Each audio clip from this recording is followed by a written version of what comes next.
Assalamualaikum warahmatullahi wabarakatuh.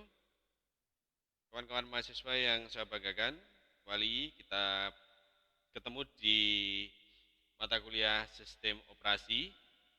Bahwasanya kita akan melanjutkan pertemuan sebelumnya tentang pembahasan manajemen proses. Selanjutnya, pada pertemuan kali ini kita akan membahas tentang penjadwalan proses dalam sistem operasi. Oke, tujuannya untuk menjelaskan sistem penjadwalan prosesor pada sistem operasi Windows untuk mengoperasikan layanan sistem task sekunder task schedule pada sistem operasi. Materinya di antara ini ada penjadwalan, istilah penjadwalan, schedule, membuka aplikasi dan lain sebagainya. Nah, kita belajar dulu tentang ini. Apa itu penjadwalan proses?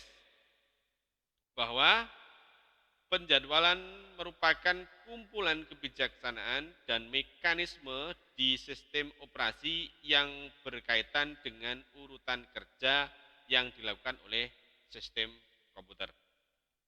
Nah, penjadwalan itu bertugas untuk memutuskan proses yang harus berjalan dan kapan dan selama berapa lama proses itu berjalan pada sebuah sistem operasi pada komputer ya.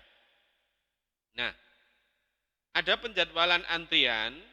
Nah, saat proses memasuki sistem, mereka diposisikan pada antrian job. Antrian job ini terdiri dari segala proses yang ada pada sistem. Nah, penjadwalan ini dalam bentuk antrian ini disimpan sebagai linked list atau berisikan pointer awal dan akhir PCB atau disebut dengan prosesor control block. Nah, sistem pada prosesor control block mempunyai sistem pointer file yang menunjuk ke proses selanjutnya. Nah, sehingga jenis-jenis antrian penjadwalan ini bisa diketahui. Yang pertama adalah job, queue. Segala proses yang masuk pada sistem akan diletakkan ke dalam job ini. Kemudian ready queue, segala proses-proses yang ada pada memori utama menunggu dieksekusi untuk diletakkan pada sebuah list. Nah, list inilah yang disebut dengan ready queue. Ada device queue. Di device queue adalah deretan proses yang sedang menunggu peralatan input output. Misalnya perintah dari keyboard dan lain sebagainya. Ya.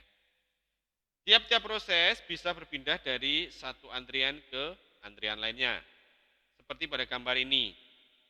Detail pindah ke PCB 7, dari Kristi, the head, PCB 3, ataupun tailnya di ini. Ini adalah apa? Ready queue dan device queue. Kemudian dalam penjadwalan itu ada kriteria untuk mengukur kualitas algoritma penjadwalan. Yang pertama adalah fairness, pelayanan yang adil untuk semua pekerjaan. Ada throughput, adalah jumlah pekerjaan yang dapat diselesaikan dalam satu unit waktu. Kemudian ada efisiensi atau utilisasi. Pemproses dihitung dengan perbandingan rasio waktu sibuk pemrosesan.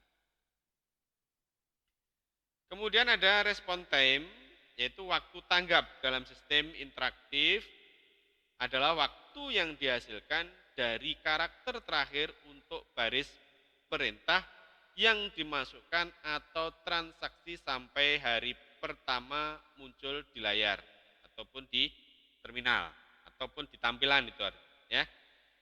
Kemudian meminimalkan turnaround time, di mana adalah waktu yang dihabiskan dari saat program atau job mulai masuk ke sistem sampai proses diselesaikan sistem.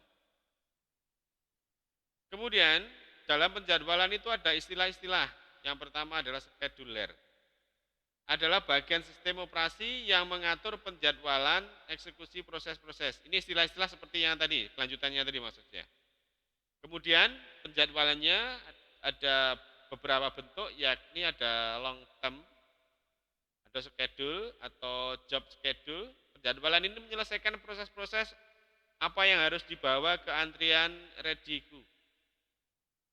Kemudian ada short term, yaitu penjadwalan ini akan memilih proses yang siap untuk dijalankan dan mengalokasikan ke CPU ke salah satu dari proses tersebut. Ada penjadwalan jangka medium atau medium term scheduling, yaitu mengurus terhadap proses yang dikeluarkan dari prosesor yang belum rampung dikerjakan dan melanjutkan pekerjaan proses tersebut ke prosesor. Ini gambarnya, diagram penurutannya, input output, ready queue, CPU, N, dan lain sebagainya. Dan ini, kembali lagi. Kemudian dalam penjadwalan proses atau tugas menggunakan schedule task, ini adalah layanan yang ada di Windows, ya, atau disebut dengan task.msd, adalah komponen dari Microsoft Windows yang menyediakan kemampuan untuk menjadwalkan, menjalankan program atau skrip pada waktu yang telah ditentukan atau setelah interval waktu tertentu. Gambarnya seperti itu. Nah, manfaatnya dengan TS ini kita dapat mengirim email, menjalankan aplikasi tertentu, menampilkan pesan secara otomatis sesuai dengan setting waktu yang dilakukan. Bisa satu kali saja, atau setiap hari, atau setiap minggu, ataupun setiap bulan, dan lain sebagainya. TS juga dapat mematikan komputer secara otomatis, bisa juga membackup data pada setiap akhir pekan, setiap bulan, atau lainnya terhadap pilihan waktu pada TS tersebut. Nah, cara menggunakannya yang pertama apabila kita menggunakan Windows, ya kita bahas di sini adalah tentang Windows. Sistem operasinya adalah Windows. Pertama adalah pilih aksesoris pada sistem tool, ya. Nah, pilih aksesoris. Nah, pilihlah aksesoris. Kemudian pilih task scheduler.